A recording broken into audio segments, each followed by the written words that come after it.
Yo, magandang buhay mga ka-vloggers sa Juna Bukal YouTube channel to. Magkakandak ulit tayo ng ghost hunting. At ang mga vlogs ko, kung bago pa kayo sa aking channel, huwag nyo na kalimutan mag-subscribe, pakipindot yung notification bell, pakilike and share sa aking mga videos. Doon sa mga videos ko mga ka-vloggers, kung hindi nyo man napapansin, ay talagang video lang yung ginagamit natin. Nang sa ganun, makakita tayo ng mga spirit. Kasi doon sa mga sa gabi, nakikita ng ating camera yung hindi natin nakikita. So mapapansinin nyo na lang doon sa aking mga videos mga ka-vloggers. So ganun yung aking pag-ghost hunting mga ka-vloggers. At subaybayan nyo lang lagi ang aking adventure. Hanggang sa muli sa Juna Bukal YouTube channel. At shoutout sa aking mga viewers, sa aking mga followers, at sa aking mga subscribers. At parati po tayong mag-ingat, and God bless po sa inyong lahat.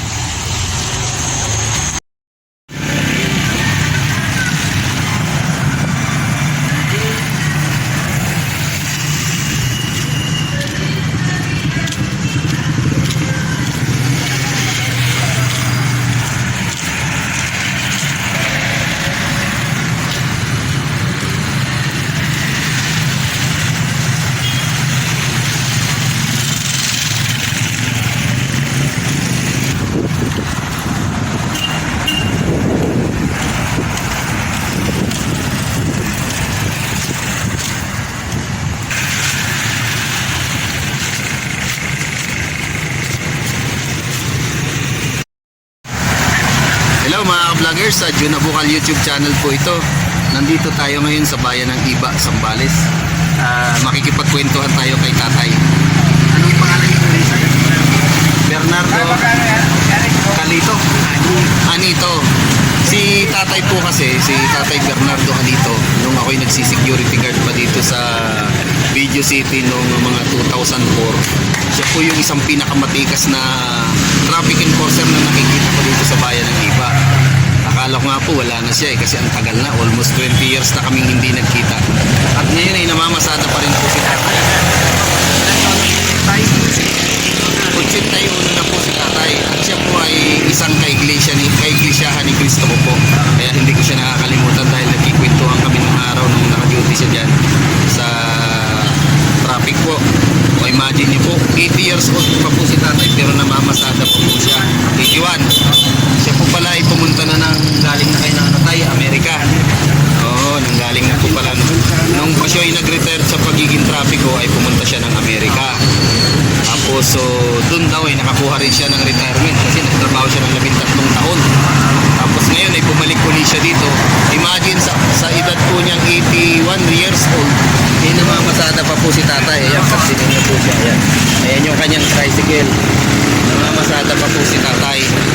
Kaya po sana'y maging inspirasyon si tatay sa mga kababayan natin na walang ginagawa, malalakas ang katawan pero mas ginugusto nilang gumawa ng hindi maganda sa kapwa natin. Mas maganda po yung lumalaban ng parehas. Isa pong inspirasyon si tatay sa atin, ating mga kababayan, na kahit may edad na at meron naman siyang pinagkukunan pero kumakayod pa rin po siya. Buhay pa rin po yung asawa niya tayo, di ba? Buhay pa. 77 years old. Ilan po yung naging anak niya tayo? Wala akong anak sa kanya. Wala po.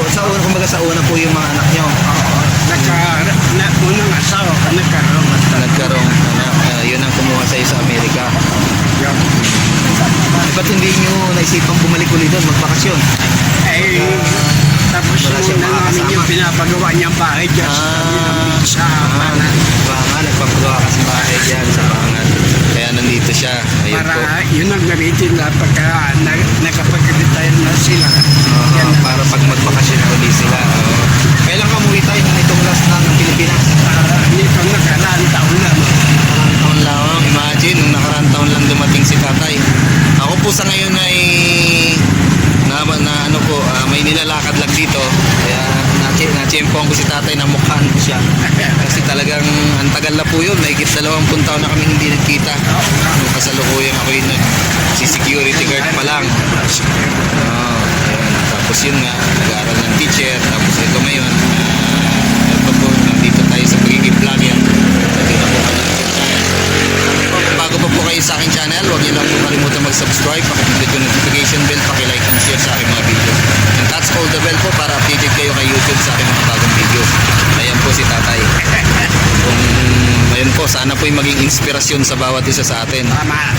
na laban lang sa buhay, lalong-lalo na po yung sinasabi ko nga na ano, sa mga kabataan, yung mga ayaw mag-aral. Ako, matanda na nga po ako, 50 years old bago ako nag-aral ng teacher. Kagagraduate ko ng 2021, 53 years old. Oh, kaya yung mga kabataan dyan na walang ginagawa, magsikap kayo Siyempre. para sa mga anak, para sa mga anak ninyo balang araw at para sa pamilya ninyo, nang hindi pa ulit-ulit yung ginagawa ng gobyerno natin na for peace, di ba? Tinutulungan yung mahirap. Tayo lang gagawa ng ating kapalaran eh. Walang mahirap na tao sa taong masikap at magsisikap. O, tingnan mo si tatay, di ba? Sabi ko nga sa inyo, tingnan nyo si tatay. O, nagtatrabaho pa siya, 81 years old. Yun po. Sana po yung maging inspirasyon. Panggastos na exercise pa siya. Ayan po. Ayan po tayo. Kunan ko lang po yung ano niya, yung banyo. Ayan po. Pilahan. Kaya panoorin mo ko tayo, add yun, Nabukal YouTube channel. Ayan. Yung Nabukal YouTube channel po. Sige po, hanggang sa muli po. Maraming pong salamat. And God bless po sa inyong lahat.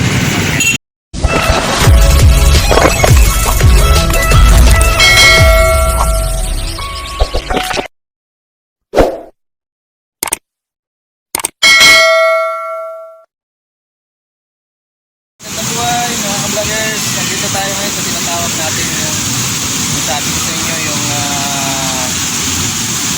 haunted dam. So mapapansin nyo sa likod ko, maraming maraming namamasyal dito mga ka-vloggers. Kasi sabi ko sa inyo yung dam na killer dam, pero ibig sabihin ay pasyalan siya mga ka-vloggers. So ayan, ito kasama ko si Marunong, bata, siya, mga vloggers. Meron sila, ayan. Meron sila, mga vloggers. Ayan, ayan. Dam.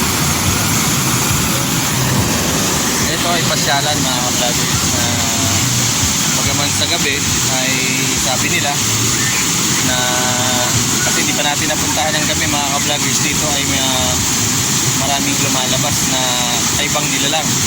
Minsan itutulak ka, yung sinasabi ko sa inyo yung nanliligaw. Dito yung nagliligaw sila ng kapag nakorso na daan ka nila, maliligaw ka at puro puno na lang yung nakikita mo.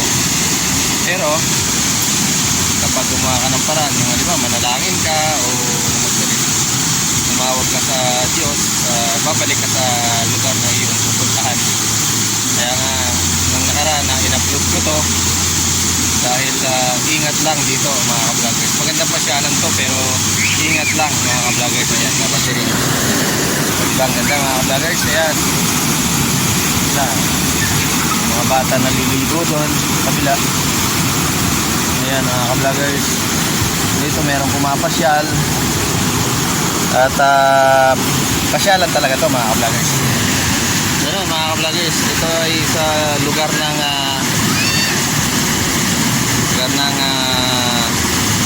barangay Tarinayan, umaga Bukaso, tawagin dito sa Cruz, Zambales mga ka-vloggers.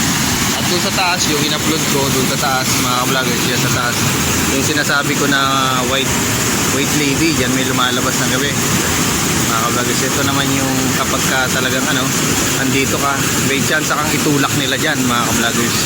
At dyan sa lugar na yan mga ka-vloggers, yan yung tinatawag nating killer dam. Kasi pag tumalong ka dyan sa kabila mga ka-vloggers, ay may tendency na lumubog ka at mawala ka.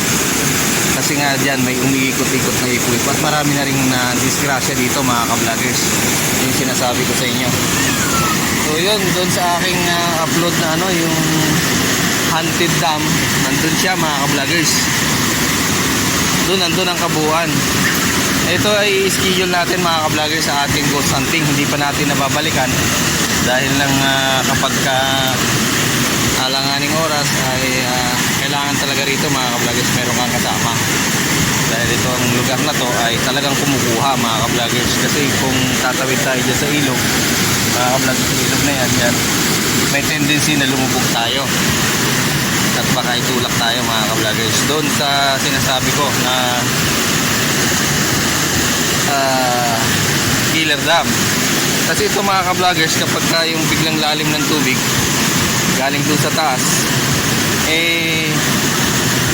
pwedeng mabigla na lang yung mga naliligo mga ka-vloggers. At kapag biglang lalim yan mga ka-vloggers, pwede kang matangay dyan sa lugar na yan kapag biglang lalim at umuulan. Pero dahil safe naman ngayon sa panahon, dahil tag-araw na mga ka-vloggers, ay yun, magandang pasyalan to, tag-araw na. Kaya ayan, papakita ko sa inyo, malinis, maganda, malinaw mga ka-vloggers. Ayan, malinaw ang tubig, malinis naman siya. Ayan, malinaw, napansin ninyo, pwede ka magluto rito. Ito ay may nagmamay-ari man ito mga ka-vloggers, pero hindi siya pinababayaran, talagang pasyalan lang ito. Ilog talaga to, na yung dam na yan mga ka-vloggers, yan yung tubig na pumapasok nun sa irrigation ng National Irrigation Administration, yung patubig na sumusuporta sa mga bukirin. Ayun mga ka-vloggers, at magandang pasyalan dito, lalo na pagka yung ito mapapansin nyo mga ka-vlogs, yung tubig